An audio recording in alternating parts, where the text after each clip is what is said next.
Atmospheric refraction के बाद इसका एक एग्जांपल लेते हैं, ट्विंकलिंग ऑफ स्टार्स।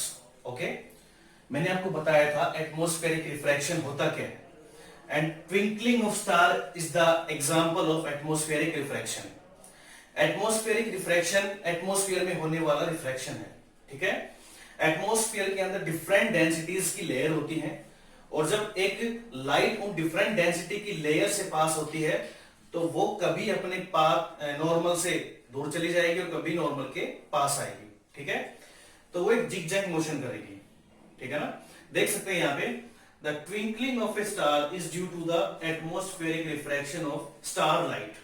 ठीक है, स्टार जो स्टार से जो लाइट आ रही है, ठीक है, वो हमें ट्विंकल करते हुए क्यों दिखाई देती है? क्योंकि वहां पे एटमॉस्फेरिक रिफ्रैक्शन का फिनोमिना है। मैंने आपको पहले बता दिया कि एटमॉस्फेरिक रिफ्रैक्शन होता क्यों है। ठीक है, डिफरेंट डेंसिटी की वजह से लाइट जो है वो कभी हम तक कंप्लीट पहुंचेगी, मतलब लाइट की इंटेंसिटी कभी ज्यादा होगी कभी कम होगी। ठीक है, उसकी वजह से जो स्टार है वो हमें ट्विंकल करता हुआ अपीयर होता है। ठीक है, the continuously changing atmosphere refracts the light from the star by different amount from one moment to the next। मतलब इसका मीनिंग क्या हुआ, जो कंटिन्यूअसली चेंजिंग है किसमें, एटमॉस्फेयर में, मींस कभी डेंसिटी हायर है कभी डेंसिटी लोअर है, तो उसकी वजह से लाइट क्या करती है, रिफ्रैक्ट करती है। ठीक है, और अलग अलग अमाउंट में, मींस कभी लाइट है वो हमें ज्यादा दिखाई देगी, कभी लाइट हमें वो कम दिखाई देगी। ठीक है, from one moment to next, mean जब लाइट एक लेयर से दूसरे लेयर में आ रही है तो मान लो अगर वो नॉर्मल से दूर जा रही है, ठीक है, हो सकता है उस टाइम लाइट हमें कम दिखाई दे। जब वो नॉर्मल के पास आती है तो उस टाइम हो सकता है लाइट हमें ज्यादा दिखाई दे।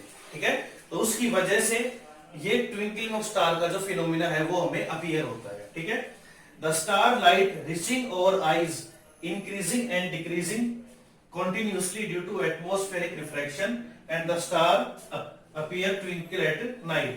मीन जो स्टार की लाइट है जब वो हमारी आईज तक पहुंचती है, ठीक है, तो कॉन्टिन्यूसली क्या होती है वो, या तो इंक्रीज या डिक्रीज। ठीक है, किसकी वजह से, एटमॉस्फेरिक रिफ्रैक्शन की वजह से। ठीक है, जो स्टार की लाइट है जब हमारी आंखों तक पहुंचती है तो वो कॉन्टिन्यूसली इंक्रीज या डिक्रीज उसकी इंटेंसिटी हो रही है। ठीक है, और उसकी वजह से हमें जो स्टार है वो ट्विंकल करता हुआ अपीयर होता है। Means twinkling of star is the example of atmospheric refraction. Clear? ये हमने इससे पहले भी देखा है कि एटमॉस्फेरिक रिफ्रैक्शन होता क्या है। इसके दो और एग्जांपल्स हैं, जैसे मैंने आपसे डिस्कस किए थे। दो और कौन से एग्जांपल इसके, एक एग्जांपल है और इसका कि जो स्टार की जो एक्चुअल पोजीशन है उससे भी हमें वो हायर दिखाई देते हैं। क्लियर? और थर्ड था advance sunrise and delayed sunset, it is also the example of atmospheric refraction. ठीक है, ऑप्टिकल डेंसिटी, एटमॉस्फेरिक जो हमारे पास एटमॉस्फेयर है उसके अंदर ऑप्टिकल डेंसिटी अलग अलग होती है। उसकी वजह से जो लाइट है जब स्टार से आती है, ठीक है, या वो सन से आती है, ठीक है, तो वो एक स्ट्रेट लाइन में नहीं आती है। ठीक है, वो अपने पाथ को कभी नॉर्मल की तरफ या नॉर्मल से दूर या कहीं जिगजैग पोजीशन में आती है। उसकी वजह से हमें डिफरेंट फिनोमेना दिखाई देते हैं। Okay students, thank you.